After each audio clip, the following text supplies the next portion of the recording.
warahmatullahi wabarakatuh. Perkenalkan, nama saya Indah dari kelas 11 IPA 1. Pertama-tama saya mengucapkan terima kasih kepada Ibu Susi karena sudah memberikan petunjuk dan arahan kepada kami tentang nilai-nilai kebijakan sebagai murid baik di lingkungan sekolah maupun di lingkungan masyarakat. Saya bangga dan senang bisa terlibat langsung dalam pembuatan kelas. Dengan ketertiban saya dalam menyusun keyakinan kelas, menunjukkan rasa tanggung jawab pada diri saya untuk melaksanakan keyakinan kelas yang sudah dibuat. Terima kasih dari saya akhiri. Wassalamualaikum warahmatullahi wabarakatuh.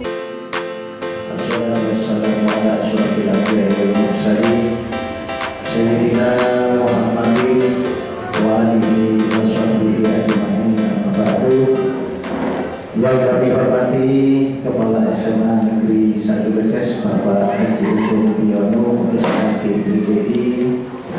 Yang kami hormati Wakil Kepala Sekolah urusan humas, urusan kesiswaan, urusan kurikulum, kemudian sarana dan prasarana, Bapak Ibu sekalian yang kami hormati, acara rapat dinas pada pagi hari ini agendanya ada 3. Yang pertama nanti sosialisasi yang akan disampaikan oleh yang terhormat Ibu Susi yang berkaitan dengan informasi guru penggerak. Kemudian ada finalisasi RKHS, mungkin kalau kurang atau ada yang terlewati belum masuk bisa diusulkan. Kemudian agenda yang berikutnya yaitu nominasi siswa kelas 12.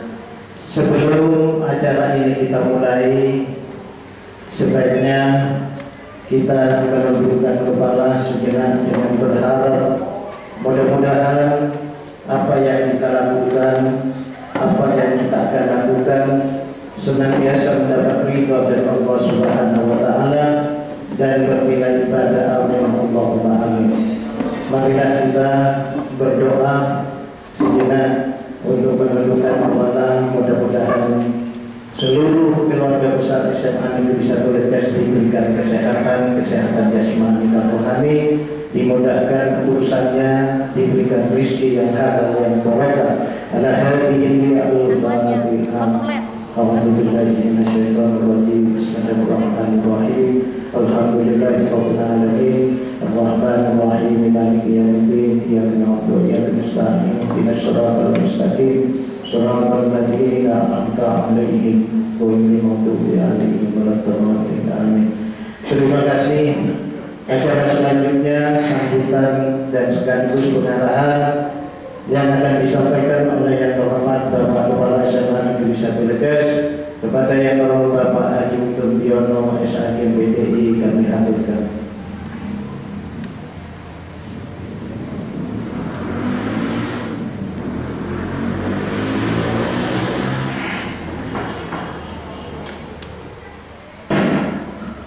Assalamualaikum warahmatullahi wabarakatuh. Bismillah, wala haula wala quwwata illa billahil aliyyil azim. Yang terhormat Bapak Ibu guru dan staf yang saya hormati, marilah kita panjatkan puja dan puji syukur kehadirat Allah Subhanahu wa taala yang mana pada hari ini kita lapor untuk beberapa hal yang sudah disebutkan tadi oleh pembawa acara.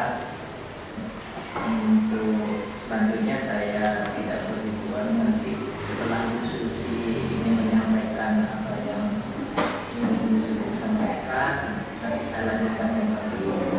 Kita bahas lagi nanti. Terima kasih semuanya. Assalamualaikum warahmatullahi wabarakatuh. Terima kasih kami sampaikan sambutan dari Kepala SMA Negeri 1 Beges. Selanjutnya sosialisasi mungkin dari Ibu Susi yang berkaitan dengan guru penggerak. Kepada yang terhormat Ibu Susi kami aturkan.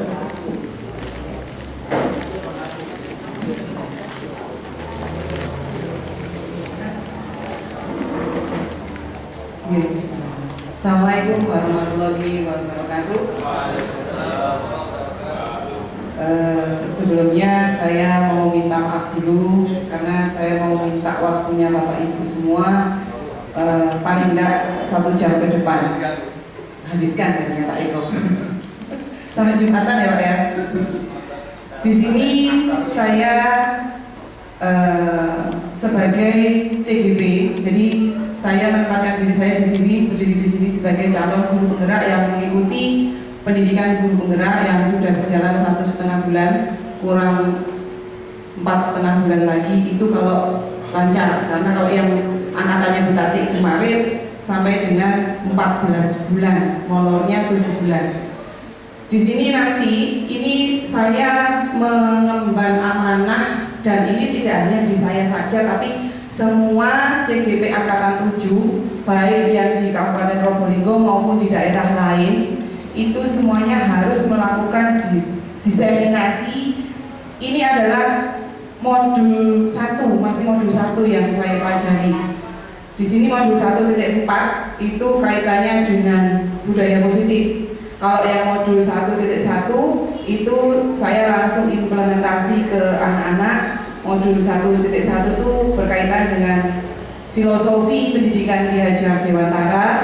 Modul 1.2 itu materinya tentang nilai dan peran guru penggerak.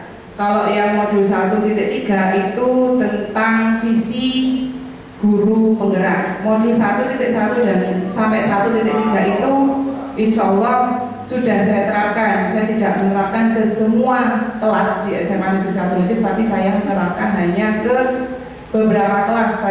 Saya gunakan sebagai sampel.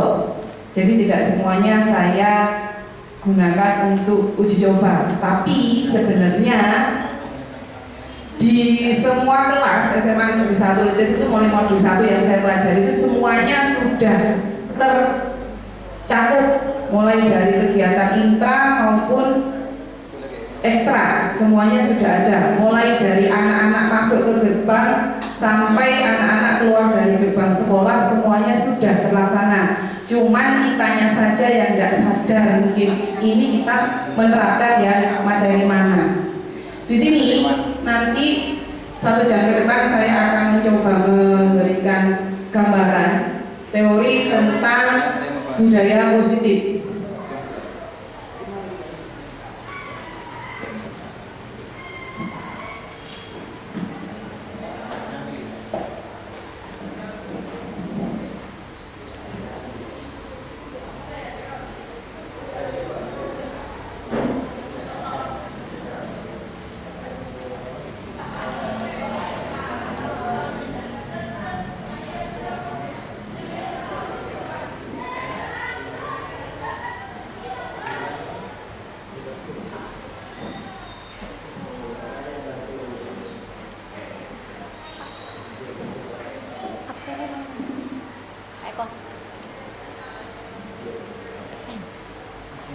Sebelum kita masuk ke apa sih sebenarnya budaya positif itu, kaitannya ke arah mana dengan tingkah laku anak-anak, kita perlu mengenal dulu makna kata disiplin.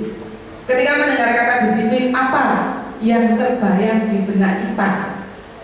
Apa yang terlintas di pikiran kita semua tentang disiplin itu?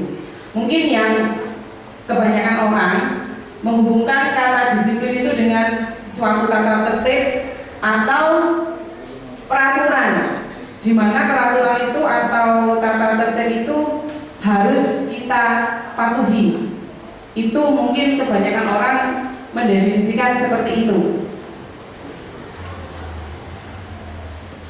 Kata disiplin juga sering dihubungkan dengan hukuman. Biasanya kalau anak-anak kurang disiplin kita ngasih hukuman gitu ya. Hukumannya bisa berbagai macam bentuknya tergantung dari masing-masing individu pendidik. Padahal sesungguhnya kata disiplin dengan hukuman itu sangatlah berbeda. Jadi kita mendisiplinkan anak belum tentu kita menghukum anak. Disiplin positif itu tidak harus dengan memberi hukuman. Justru kalau bisa hukuman itu ditiadakan. Jadi bukan sebagai alternatif terakhir. Kalau kita sudah mentok nggak bisa ngandani anak, biasanya kita kan pakai hukuman gitu. Tapi kalau bisa secara teori itu tidak boleh dilakukan. Kita kasih hukuman itu tidak diperbolehkan. Sebagai seorang pendidik, tujuan kita itu adalah menciptakan anak-anak yang memiliki disiplin diri, sehingga mereka dapat berperilaku mengacu pada nilai-nilai kebajikan yang ada, dan nilai-nilai kebajikan itu nantinya akan memunculkan motivasi internal, jadi dalam diri murid sendiri, bukan motivasi eksternal dari luar. Nah, nilai-nilai kebajikan apa yang harusnya dikuatkan di anak-anak? Nah, nilai-nilai kebajikan itu adalah sifat-sifat positif manusia yang merupakan tujuan mulia yang ingin dicapai setiap individu. Semua institusi, semua lembaga, semua sekolah dimanapun, mulai dari mungkin pendidikan PAUD, lembaga SMA, perkuliahan, semuanya, bahkan mungkin di perusahaan, itu semuanya ada nilai-nilai kebajikan yang diterapkan, cuman kita tidak sadar. Nah, nilai-nilai kebajikan yang di sekolah itu nanti arahnya yaitu pewujudan profil pelajar Pancasila. Di antaranya yaitu beriman dan bertakwa kepada Tuhan Yang Maha Esa, berakhlak mulia, terus mandiri, bernalar kritis, berkebinekaan global, bergotong royong, dan kreatif. Itu adalah tujuan dari profil pelajar Pancasila. Tapi sebenarnya nilai kebajikan itu banyak. Bisa misalkan saling menghormati, toleransi, bekerja sama, gotong royong. Itu kan semuanya terjadi mulai dari kita lahir sampai kita masuk ke liang kubur, semuanya itu terjadi. Jadi tidak hanya di dunia pendidikan saja, dimanapun nilai-nilai kebajikan itu ada. Dan nilai kebajikan itu memunculkan motivasi perilaku manusia. 3 motivasi perilaku manusia. Yang pertama yaitu untuk menghindari ketidaknyamanan atau hukuman. Itu biasanya untuk anak-anak yang kalau bertindak itu bertanya dulu. Jadi dia cari amannya. Motivasinya itu untuk menghindari hukuman. Kalau misalkan mereka mau melakukan sesuatu, dia akan bertanya dulu, boleh ke orang lain atau mungkin langsung ke sumbernya langsung. Kira-kira apa yang terjadi kalau dia tidak melakukan? Misalkan kita suruh bersih-bersih, anaknya nanya, kalau kita tidak bersih-bersih memang kita dihukum apa sih? Itu adalah contoh motivasi perilaku manusia untuk menghindari hukuman. Sebenarnya mereka itu menghindari suatu masalah. Jadi mereka secara terpaksa melakukan kegiatan itu. Itu motivasi yang pertama. Motivasi yang kedua yaitu untuk mendapatkan imbalan atau penghargaan dari orang lain. Sering terjadi ini sebenarnya di kita. Untuk mendapatkan imbalan, mereka itu perilakunya mengarah ke kira-kira kalau saya mengerjakan ini apa yang saya dapatkan. Kalau yang pertama tadi kan hukuman apa yang saya dapatkan. Kalau ini penghargaan apa yang saya dapatkan jika saya melakukan tindakan itu. Dan mereka mungkin mengharapkan pujian atau penghargaan dalam bentuk lain. Oke, kamu pinter gitu. Jadi sanjungan-sanjungan itu sebenarnya perlu, cuman jangan keterusan. Motivasi perilaku manusia yang ketiga yaitu untuk menjadi orang yang mereka inginkan atau menghargai dirinya sendiri. Ini yang harusnya kita terapkan ke putra-putri kita, murid kita. Jadi mereka itu nanti untuk bertindak, sebelum mereka melakukan sesuatu, mereka akan berpikir akan menjadi apa saya nantinya. Seperti sekarang anak-anak kelas 12 itu kan mau melanjutkan ke perguruan tinggi negeri, harusnya mereka introspeksi sendiri dulu. Kira-kira nanti kalau saya lulus SMA, saya mau kuliah atau mau kerja. Kalau saya kerja, saya kemana? Kalau saya mau kuliah, saya ngambil jurusan apa yang sesuai dengan bakat dan minatnya murid. Jadi bukan karena paksaan dari luar. Dan biasanya kalau mereka melakukan melakukan suatu tindakan itu benar-benar dari dalam dirinya sendiri tanpa ada keterpaksaan atau tanpa motivasi yang pertama tadi untuk menghindari hukuman, itu hasilnya akan maksimal. Jadi motivasi yang bersifat internal itu akan menghasilkan sesuatu yang positif. Penghargaan sering kita berikan ke murid-murid kita. Macam-macam penghargaan itu ada 6 menurut teorinya, tapi ini semuanya sudah pernah dilakukan oleh Bapak Ibu semua. Yang pertama, penghargaan dikatakan tidak efektif. Suatu penghargaan adalah suatu benda atau peristiwa yang diinginkan, yang dibuat dengan persyaratan. Hanya jika Anda melakukan hal ini, maka Anda akan mendapatkan penghargaan. Hasilnya tidak akan efektif. Jika kita memberikan seseorang suatu penghargaan untuk melakukan suatu tindakan, maka kita harus terus-menerus memberikan penghargaan. Jadi setiap kita nyuruh anak, kita harus ngasih penghargaan atau mungkin pujian. Jadi anaknya akhirnya termotivasinya karena itu. Dia dapat pujian, dia dapat penghargaan. Itu dikatakan sebagai penghargaan yang tidak efektif. Itu contohnya kalau misalkan kita menyuruh orang berhenti merokok, ngapunten untuk bapak-bapak yang merokok, atau orang yang berusia diet seperti saya. Tapi untuk diet saya tidak bisa, karena asam lambung saya tidak bisa diajak kompromi. Kalau misalkan diberi penghargaan, misalkan ini ngapunten, Pak Nafi, ini saya kasih uang 10.000, tapi Pak Nafi berhenti merokoknya 1 tahun. Pasti hanya berhenti merokoknya di depannya memberi penghargaan, di balik itu tetap merokok. Itu penghargaan dikatakan tidak efektif, dan pasti penghargaannya itu tidak berhasil, sia-sia. Penghargaan yang kedua yaitu penghargaan yang merusak hubungan. Ketika seseorang diberi penghargaan atau dipuji di depan orang lain, maka akan memunculkan sikap iri dengki ke temannya yang tidak mendapatkan pujian atau penghargaan itu. Dan mungkin si orang temannya yang tidak diberi penghargaan itu tidak akan menyukai teman yang selalu diberi penghargaan oleh guru. Ya mungkin untuk guru yang sering memberi penghargaan kepada murid, besar kemungkinan murid-muridnya itu termotivasi hanya untuk menyenangkan guru. Jadi supaya gurunya merasa senang saja. Akhirnya, oh iya ABS, asal bapak senang, gitu kan.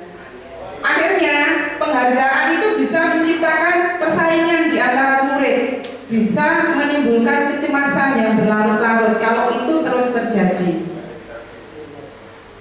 Akhirnya untuk yang lainnya, murid yang lainnya itu tidak memiliki kesempatan karena gurunya hanya memberi penghargaan ke 1 orang itu saja, memberi pujian ke 1 orang saja. Yang lainnya kan akhirnya terabaikan. Itu akan memberikan efek panjang ke murid yang lainnya. Penghargaan yang berikutnya yaitu penghargaan yang mengurangi ketepatan.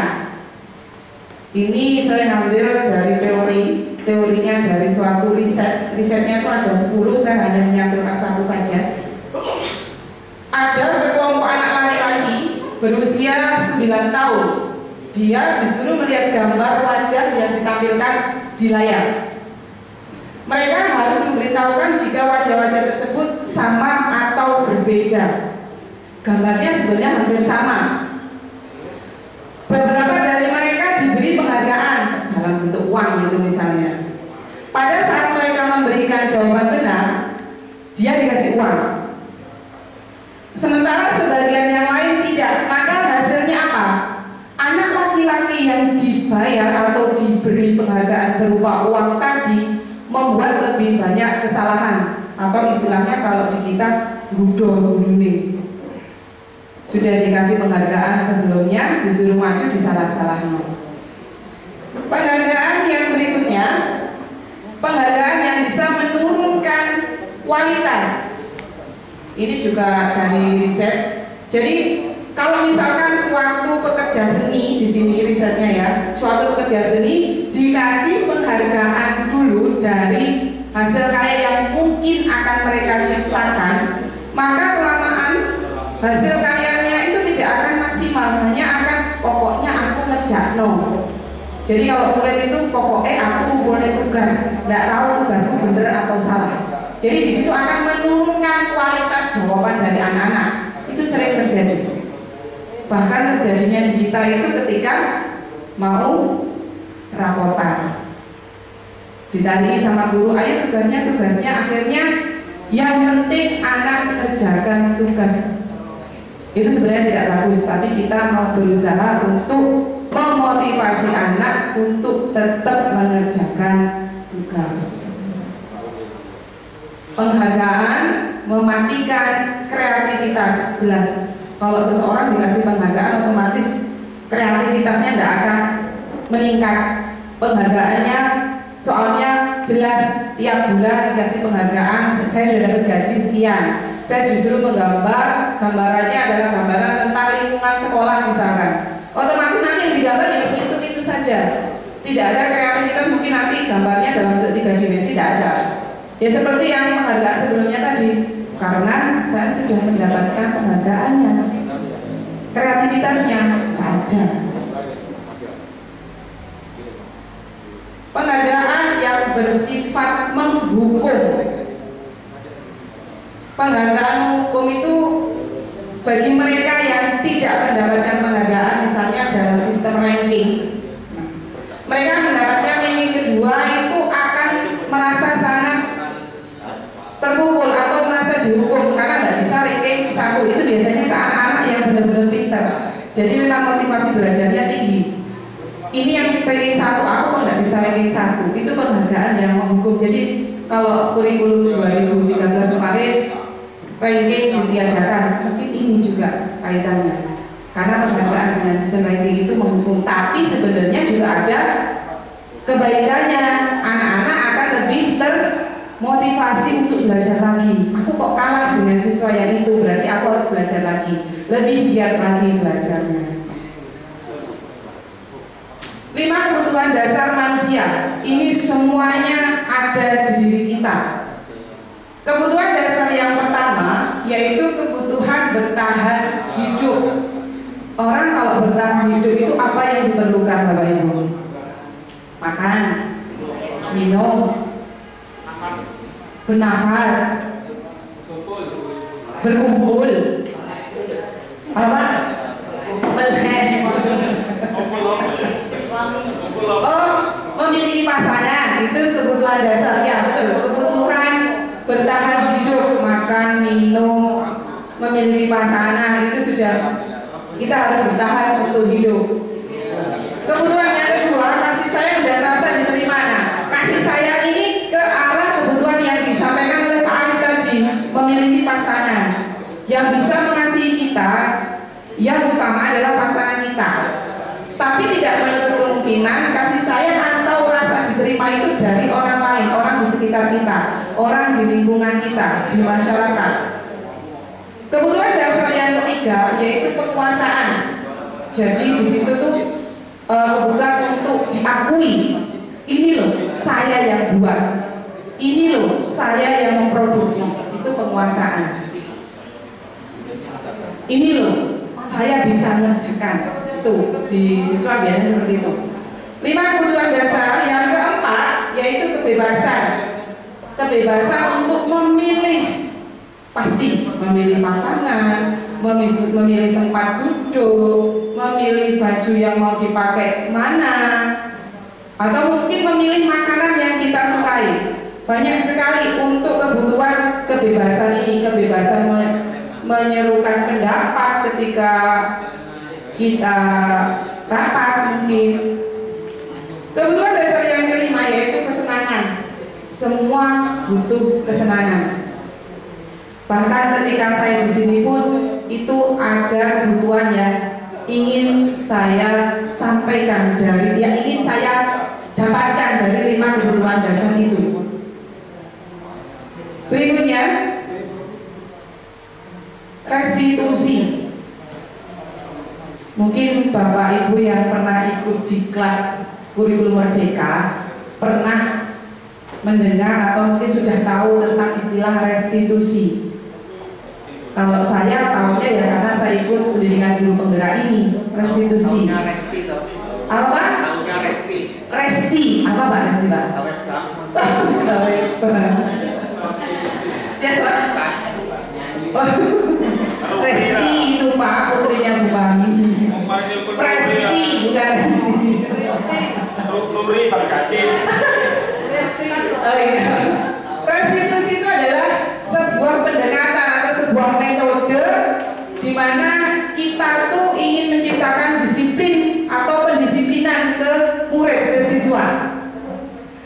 Restitusi itu juga adalah suatu proses kolaboratif yang mengajarkan murid untuk mencari solusi atau masalah yang ia hadapi. Ada kata kolaboratif di situ, berarti kolaboratif antara siapa Bapak Ibu?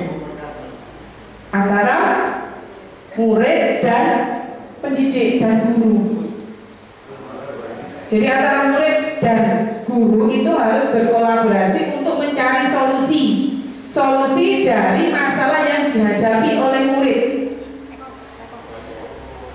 Restitusi membantu murid menjadi lebih memiliki tujuan, disiplin positif, dan memulihkan dirinya setelah berbuat salah. Jadi restitusi itu hanya metodenya atau pendekatan untuk pendisiplinan siswa. Nah, ini adalah 5 posisi kontrol pendidik dalam restitusi. Jangan salah ucap, Pak. Mudah-mudahan menemukan solusi. 5 posisi kontrol pendidik dalam restitusi dalam penerapan metode pendisiplinan siswa. Itu 5 posisi pendidik itu. Yang pertama menghukum, yang kedua membuat merasa bersalah, yang ketiga posisi sebagai teman, yang keempat sebagai pemantau, dan yang kelima ini sebagai manajer. Dan saya yakin di antara Bapak Ibu semua 5-5-nya ini ada. 5-5-nya ini pernah dilakukan. Tapi ada kemungkinan aja loh, kalau ada dalam matematika itu 1 saya bisa menyebutkan berarti pernah ada. Ini nanti akan saya tampilkan video tentang implementasi 5 posisi kontrol sebagai pendidik, baik sebagai penghukum, membuat merasa bersalah, teman, pemantau, atau manajer. Nanti kita akan coba, kira-kira saya tuh biasanya kalau menangani siswa di posisi yang mana? Posisi pertama katanya Pak Udin, penghukum. Ini saya langsung ambil dari videonya Kemdikbud.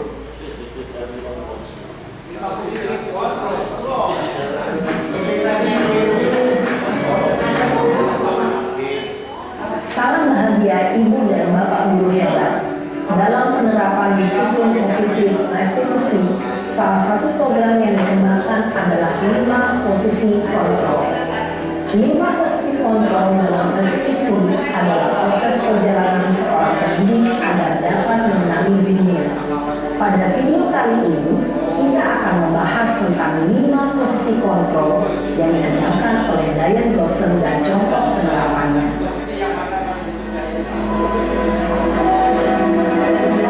Ini langsung contoh implementasinya. 5 posisi kontrol itu adalah 1. Posisi penghukum, 2. Posisi pembuat merasa bersalah, 3. Posisi teman, 4. Posisi pemantau atau monitor, dan 5. Posisi manajer. Untuk lebih memahami kelima posisi tersebut, mari kita saksikan kasus Naren yang terlambat hadir 20 menit di sekolah dan melihat bagaimana kelima posisi kontrol dalam menghadapi masalah tersebut.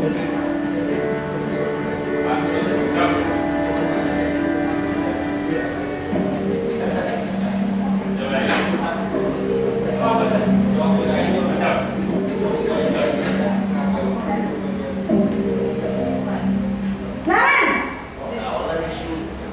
sini kamu.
biasanya berbicara dengan nada tinggi, menghardik, menunjuk-nunjuk, menyakiti, dan menyindir. Hukuman bisa berupa fisik maupun psikis. Ibu dan bapak guru hebat. Dampak yang terjadi pada murid ketika guru berada pada posisi penghukum adalah murid cenderung akan memberontak, bahkan menyimpan dendam.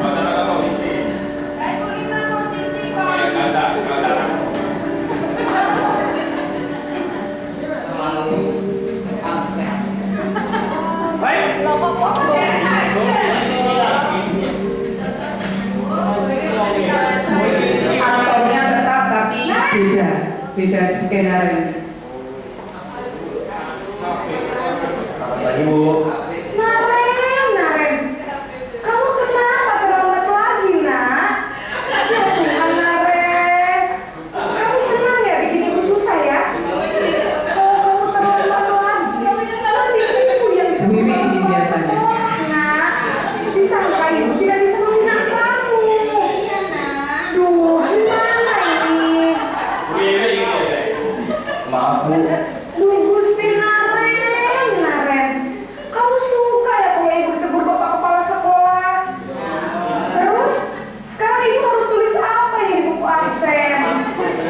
Ini kamu sudah sering terlambat loh. Ibu harus apa coba? Maaf, Bu. Maaf sekali. Ya sudah, lain kali jangan bikin ibu susah lagi ya nak ya. Ibu tidak akan kuat lagi kalau kamu begini terus. Bisa jantungan kalau ibu ditegur bapak kepala sekolah. Sana cepat kelas. Maaf ya, Bu. Maaf sekali. Posisi membuat rasa bersalah berbicara dengan nada tenang, cenderung lembut. Namun kata-kata yang diutarakan membuat murid merasa menjadi orang yang gagal, memandang buruk dirinya sendiri, merasa tidak berharga, dan tidak sanggup membahagiakan orang lain. Ketika guru mengambil posisi pembuat rasa bersalah, murid akan menganggap dirinya yang bersalah dan ia akan menyimpan emosi negatif tersebut di dalam dirinya.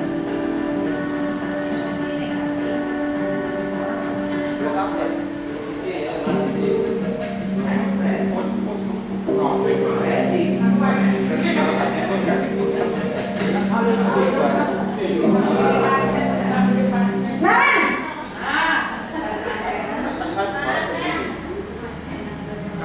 Selamat pagi, Bu. Wah, sudah jam berapa ini nak? Selamat lagi ya sayang. Iya, Bu. Habis ibu saya lupa bangunkan saya, Bu.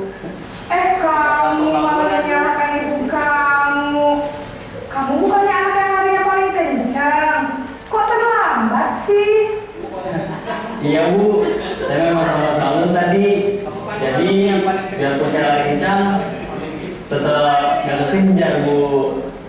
Ya sudah sana, nanti lain kali larinya lebih kencang lagi ya. Biar nggak terlambat lagi. Bikin seneng ibu demi ibu. Bisa kan? Bisa lah, Bu. Ya sudah sana masuk kelas. Beresin urusan absen kamu. Kamu ini ada saja. Dari istri teman, guru berbicara dengan nada suara ramah, akrab, cenderung bersandar biro untuk menjaga suasana tetap santai. Murid akan merasa senang, aman, dan akrab dengan guru. Identitas yang tercipta adalah identitas sukses atau berhasil. Namun, perlu diingat, karena ini masih dorongan eksternal, maka ada faktor ketergantungan dari murid kepada orang tertentu.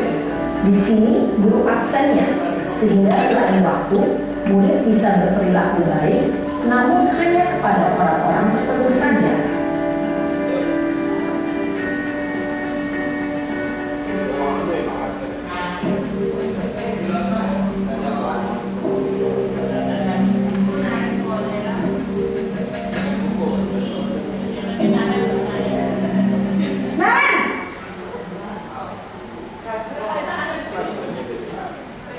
Selamat pagi, Bu.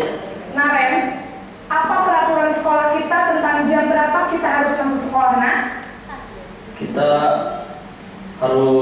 di sekolah jam 7, Bu. Iya betul, sekarang sudah jam 7.20. Naren sudah tahu konsekuensinya jika terlambat hadir? Paham, Bu. Saya harus tinggal kelas pas jam istirahat selama 20 menit. Iya benar, konsekuensinya demikian.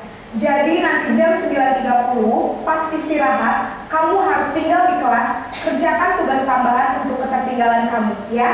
Baik, Bu. Posisi pemantau mengandalkan penghitungan atau data untuk mengontrol murid. Guru mengarahkan murid berdasarkan peraturan dan konsekuensi. Seorang pemantau menunjukkan bahasa tubuh dan ekspresi wajah yang datar dan cenderung formal.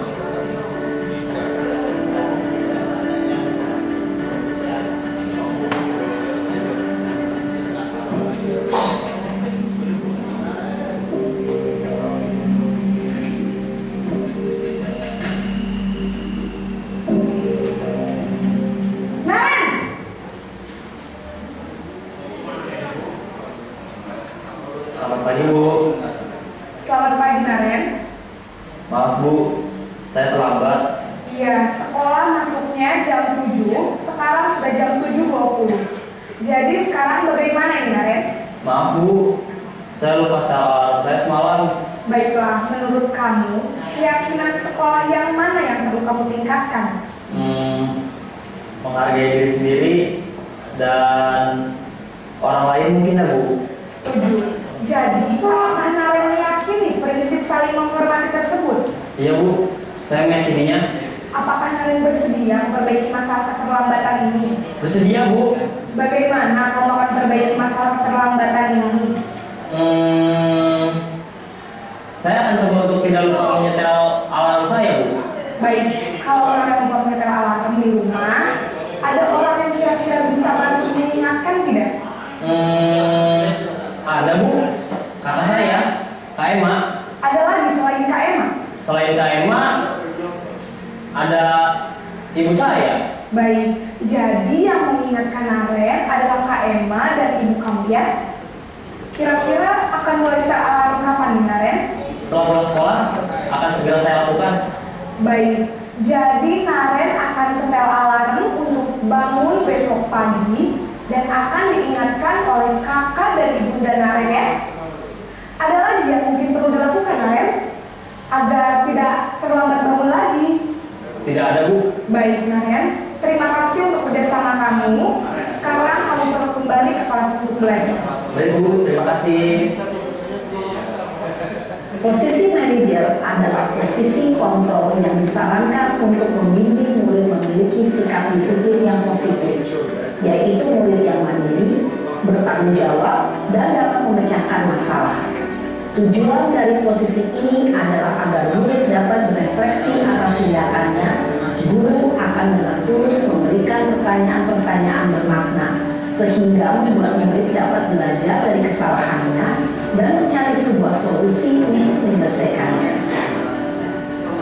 Ibu dan bapak guru hebat, setelah mengamati adegan kelima posisi kontrol tadi, kira-kira posisi mana yang paling ideal? Posisi mana yang dapat menunjang motivasi intrinsik murid? Ya, tentu posisi manajer. Posisi ini memang posisi ideal yang setiap pendidik. Pada posisi inilah, guru dapat menerapkan disiplin positif yang berpihak pada murid, yang memerdekakan murid. Perjalanan seorang pendidik tentunya tidak mudah untuk sampai pada posisi seorang manajer. Namun, tujuan kita pasti, yaitu menciptakan murid-murid yang mandiri, merdeka, dan bertanggung jawab. Semoga penggambaran 5 posisi kontrol yang telah diperlihatkan ini dapat menjadi ajang refleksi bagi kita semua, agar dapat terus mengasah dan menerapkan disiplin positif yang memerdekakan murid. Mari terus berlatih dan bersemangat. Selamat menerapkan. Salam dan bahagia Ibu dan Bapak Guru hebat.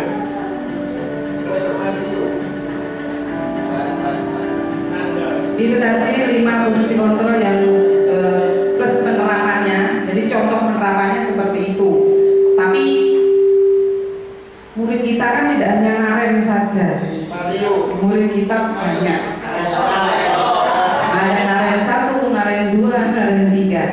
Tapi dari 5 posisi kontrol itu tadi, yang ada lagi katanya Bu Ria, murid yang bukan naren, taren. Gitu ya? Murid yang taren katanya gitu. Iya Pak Nali? Posisi eksekutor. Taren. Oh.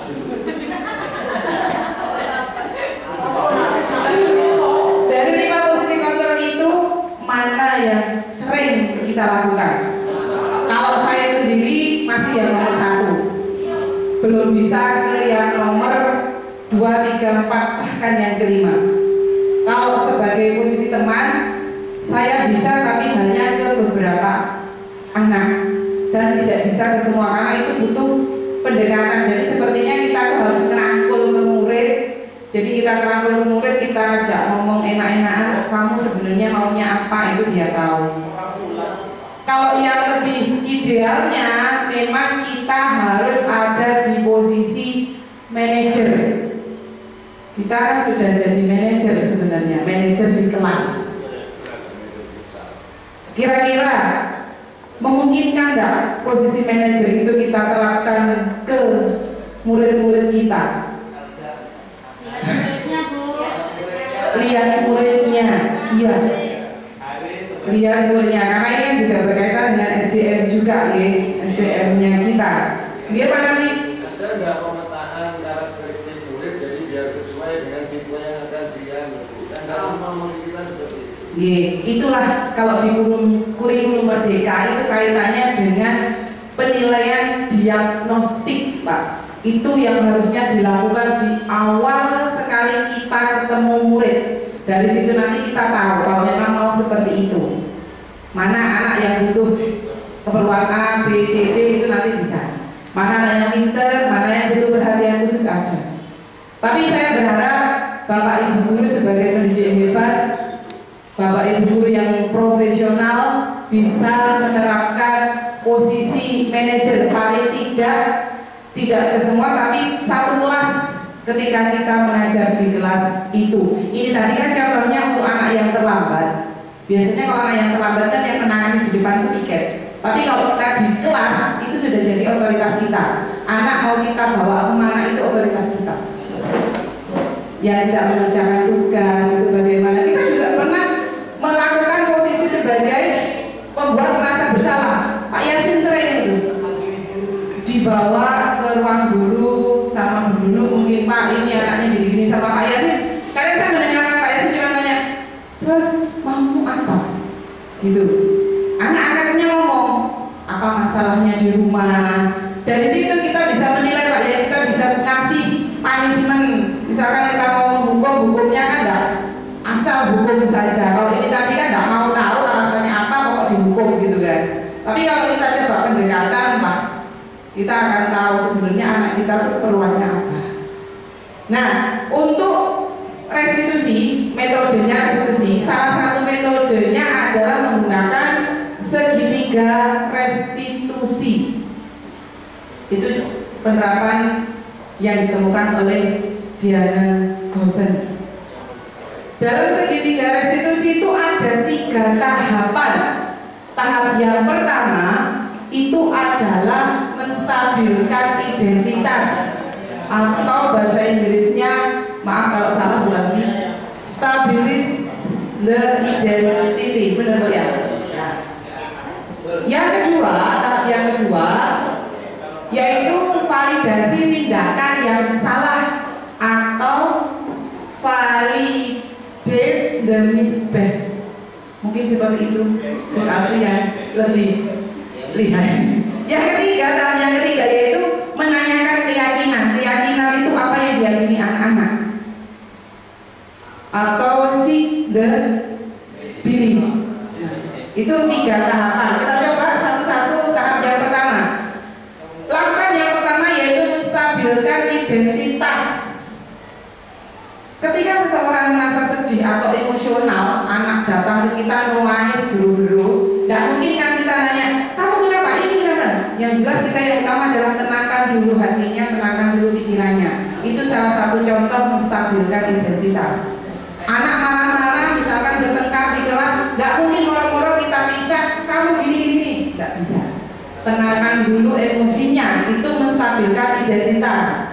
Nah, kata-kata itu yang bisa kita ucapkan untuk menstabilkan identitas yang saya taruh di bawah itu.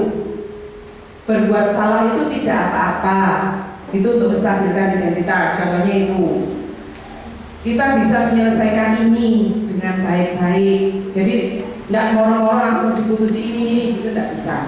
Terus Bapak Ibu tidak tertarik mencari siapa yang salah, tapi Bapak Ibu ingin mencari solusi dari permasalahan ini. Itu sudah sering dilakukan Bapak Ibu guru. Saya yakin sekali untuk menstabilkan identitas jika ada anak yang bermasalah di kelas kita. Langkah yang kedua yaitu validasi tindakan yang salah. Jadi sebagai pendidik, sebagai guru, kita harus memahami alasan dibalik tindakan murid itu. Kalimat yang bisa kita ungkapkan, kita ucapkan. Contohnya, padahal kamu bisa melakukan yang lebih buruk dari ini ya. Kalau misalkan anaknya bertengkar, dia mukul temannya sampai berdarah, kita menstabilkan sudah, kita validasi tindakannya yang salah. Kalau misalkan tadi kamu mukulnya di mata, terus matanya berdarah, apa enggak lebih parah lagi? Itu salah satu contoh kalimat yang bisa kita ucapkan. Kamu pasti punya alasan mengapa melakukan hal itu. Contoh kalimat-kalimatnya, kamu boleh kok mempertahankan sikap itu, tapi kamu harus menambahkan sikap yang baru. Nah, yang baru ini maksudnya ke arah yang positif tadi itu. Yang ketiga yaitu menanyakan keyakinan. Jadi langkah satu tadi sudah stabilkan, terus validasi langkah yang kedua, langkah yang ketiga menanyakan keyakinan. Di sini kita mencoba mendekati anak-anak, kita kembalikan dengan keyakinan yang sudah kita buat bersama-sama. Tata tertib sekolah, misalkan anak bertengkar, misalkan anak tidak mematuhi disiplin kelas, rambutnya gondrong, bajunya tidak mau dimasukkan, main handphone di kelas ketika pelajaran, kita kembalikan ke tata tertib sekolah kita. Setelah itu kalimat-kalimat yang bisa kita ucapkan ke murid, diantaranya apa yang kita percaya sebagai ketua kelas atau mungkin sebagai di lingkup masyarakat ya, sebagai kepala keluarga, apa nilai-nilai umum yang telah kita sepakati. Misalkan ini, kamu tahu tata tertib sekolah itu sudah ditetapkan oleh sekolah dan sudah disosialisasikan ke murid. Berarti anak-anak tahu sebenarnya tata tertib sekolah. Kita bisa mengembalikan di situ. 3 segitiga garis suci ini kita contohkan dalam video ini. Menunjukkan bagaimana seorang guru berada dalam posisi manajer menggunakan penerapan segitiga restitusi.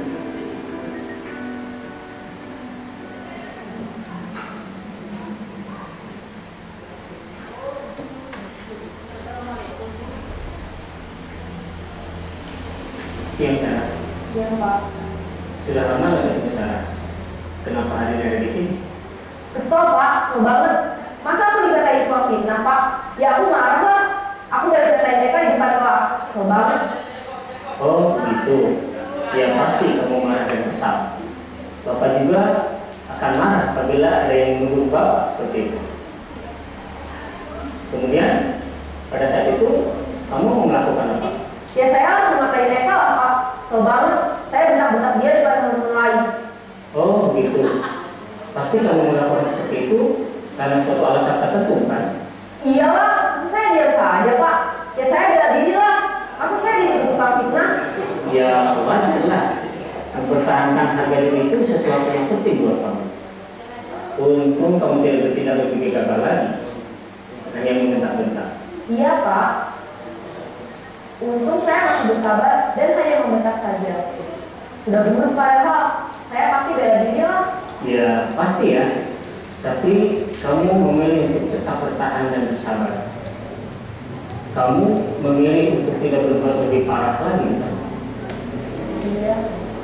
Nah, sekarang coba kita lihat lagi tindakan kamu yang bentak-bentak Eka di kelas. tindakan kamu itu kira-kira sesuai dengan keyakinan kelas atau prinsip kamu tidak? Enggak lah Pak, capek Pak jadi pengarah. Jadi keyakinan atau prinsip mana yang kurang sesuai dengan keinginan kamu? Ya, saya sebenarnya sangat menghargai orang lain. Mungkin saat itu saya menjadi emosi, jadi tidak menerima sikap itu. Kamu meyakini tidak? Menghargai orang lain itu penting buat kamu? Yakinlah Pak. Iya, setuju. Kita harus saling menghargai. Namun ada juga keyakinan yang kita sepakati yang perlu kita jalankan apabila kita sedang marah, kan? Ya, saya bisa lebih proaktif, mulai dengan diri sendiri. Saya bisa jadi lebih sabar, mengambil waktu jeda untuk berpikir mau apa selanjutnya. Kira-kira kamu bersedia memperbaiki masalah ini tidak? Bersedia Pak. Kalau kamu memperbaiki masalah ini, kamu akan menjadi orang seperti apa? Saya akan menjadi orang yang bertanggung jawab kali ya Pak. Udah senantiasa proaktif. Iya, menurut kamu bagaimana rasanya menjadi orang seperti itu? Ya nyaman lah, bangga bisa bersabar dengan hati. Baiklah kalau begitu. Yuk kita pikirkan bagaimana memperbaiki masalah ini.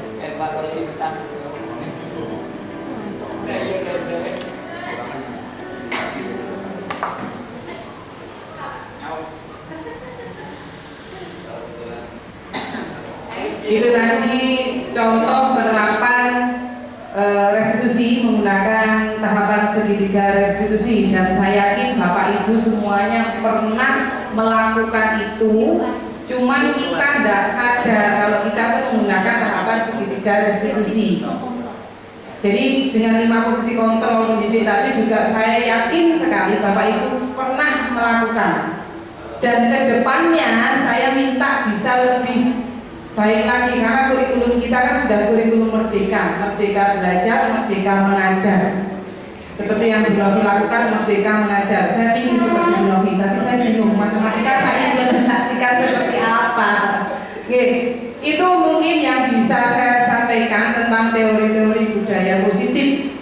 Dan saya berharap sekali ke depan di SMA Negeri 1 Ledes ini budaya-budaya positif itu akan semakin berkembang seiring dengan kemajuan zaman. Kita sebagai pendidik diberikan kemampuan untuk mendampingi putra-putri kita.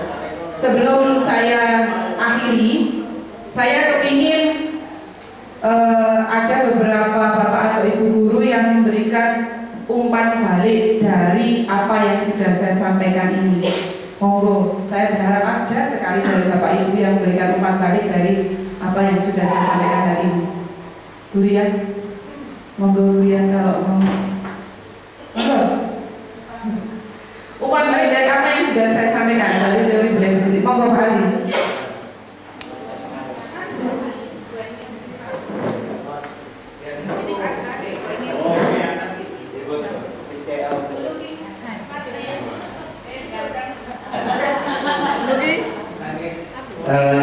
Terima kasih Ibu Susi selaku calon guru penggerak ya. Kalau saya lihat dari pemaparan dari awal sampai akhir ini, pertama ibarat kalau saya memberikan poin nilai itu kisarannya bisa 85 ke atas itu. Kemudian yang kedua, materi yang disampaikan itu sangat ideal. Ya, artinya kondisi sekolah itu sebetulnya kondisi siswanya setiap sekolah itu punya karakter sendiri-sendiri. Mungkin di satu tempat materi itu sangat relevan, sangat cocok. Mungkin di tempat lain perlu ada revisi-revisi. Oleh karena itu menurut saya memberikan poin 85 ke atas. Terima kasih. Pak Turun, Pak Ari, ada poin yang sudah saya peroleh di sini 85. Mungkin ada lagi yang mau memberikan saya poin lagi. Monggo. Bulian, Bu Syafri, Pak Yasin, oh Bulian, monggo Bulian.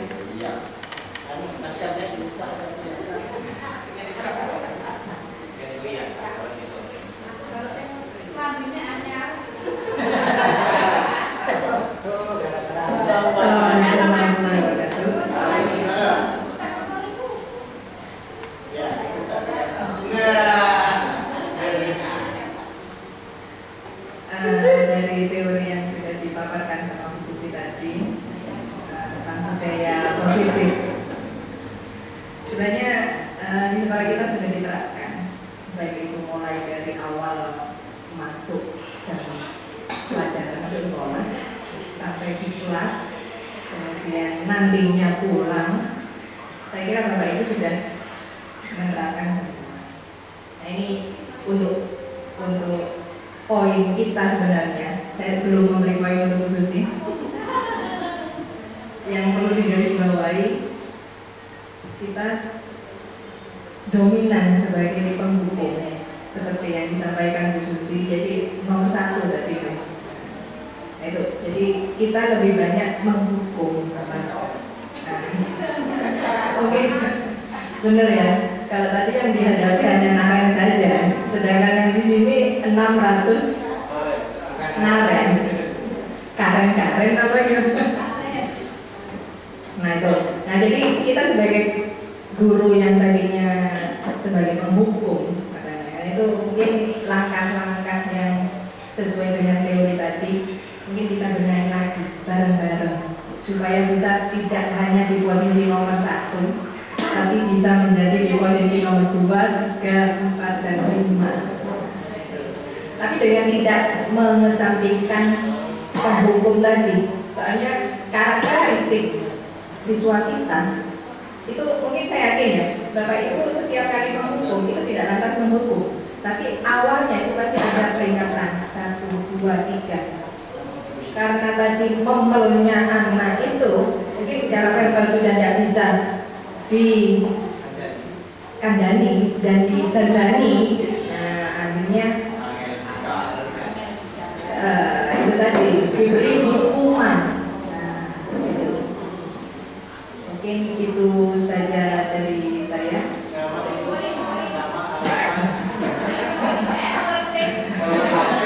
Poinnya 90. Karena saya mengukur dengan kemampuan saya belum bisa seperti Bu Susi. Terima kasih dari saya. Assalamualaikum warahmatullahi wabarakatuh. Baik, terima kasih Bu Safri. Mungkin ada lagi dari teman-teman yang lain. Pak Yasin, monggo Pak Yasin.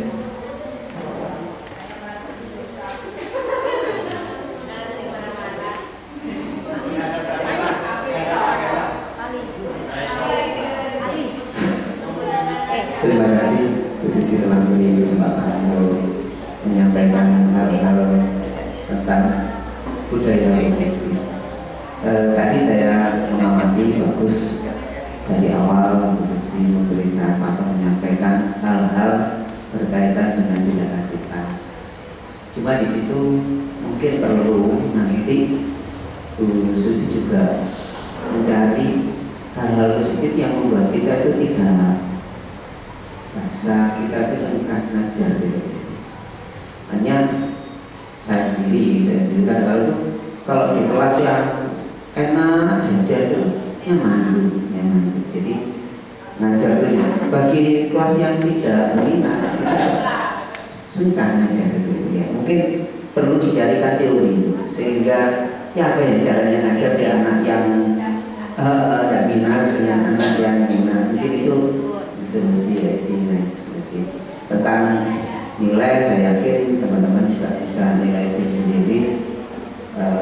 Bagi di kelas-kelas yang nyaman, insya Allah nilainya 100 gitu. Nah makanya itu saya kan tadi mohon sama Bu Susi carikan teori atau contoh gitu ya, yang model-model sebelum 4 itu gimana gitu, cara mengatasinya gitu.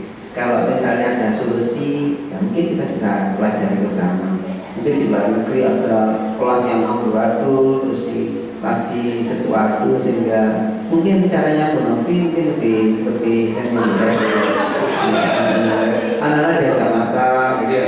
Mungkin caranya Bu Susi juga mungkin kasih anak-anak yang suka dengan matematika itu gimana kalau belajar di tempat-tempat seperti contoh 10-4 atau yang ekstrim-ekstrim gitu. Tadi penyampaian Bu Susi saya ajukan jempol 95 lah gitu.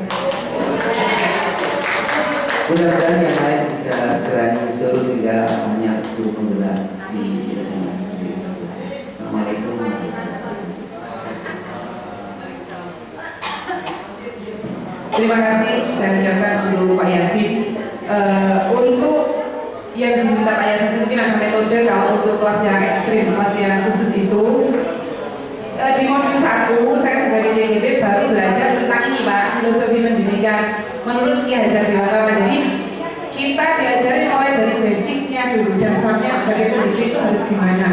Salah satu contohnya ini materinya. Nanti di modul 2 itu insya Allah sudah ke metode pembelajaran, dan metode pembelajaran ini saya sudah mengguru ke Pak Helmi, itu sudah berusaha kemarin lomba ikut video pembelajaran berdiferensiasi. Itu nanti akan saya peroleh di modul kedua. Insya Allah nanti kalau di modul kedua saya ada metode atau mungkin materi yang seru dan bisa saya sampaikan, saya bagi dengan Bapak Ibu, insya Allah saya bagi lagi. Dan saya berharap tidak hanya di sini saja, saya minta kerjasama dan kolaborasi dari Bapak Ibu untuk mendukung saya dalam mengikuti pendidikan guru penggerak ini. Karena beberapa guru sudah saya minta tolong Pak, Bu, kalau misalkan jenengan ini kemarin saya sudah kasih di kelasnya materi ini, tolong videonya dibikin, nanti bisa dikirim ke saya, itu sudah. Jadi ke depan saya minta tolong sekali ke Bapak Ibu semua, kita tetap berkolaborasi, dan saya mengucapkan terima kasih sekali untuk hari ini yang sangat istimewa menurut saya. Saya tidak bisa ngomong apa-apa selain terima kasih untuk Bapak Ibu guru semua. Bapak Ibu guru adalah Bapak Ibu guru yang hebat menurut saya, karena bisa menguasai 600 siswa dengan berbagai macam karakter. Mungkin itu yang bisa saya sampaikan dari budaya positif. Jika ada kesalahan baik secara kalimat, tindakan, atau perilaku saya pribadi mohon maaf yang sebesar-besarnya. Terima kasih. Wassalamualaikum.